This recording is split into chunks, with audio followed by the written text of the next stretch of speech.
আল্লাহ রাব্বুল আলামিন রমাদানুল কারীমের যে ঘোষণাটি দিয়েছেন সেটি হচ্ছে কুতিবা আলাইকুমুস সিয়াম, তোমাদের উপর রোজাকে ফরজ করা হলো।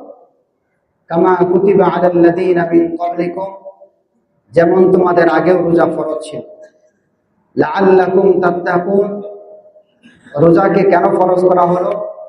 আল্লাহ বলছেন যাতে তোমরা মুত্তাকি হতে পারো। মুত্তাকি বলা হয়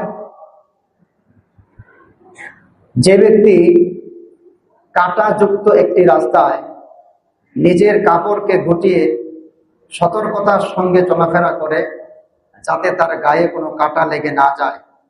শাব্দিক অর্থে এই ব্যক্তিকে বলা হয় মুত্তাকি, মানে যে পরহেজ করে চলছে, কাঁটার থেকে নিজেকে বাঁচিয়ে রাখছে, এই ব্যক্তিকে বলা হয় মুত্তাকি।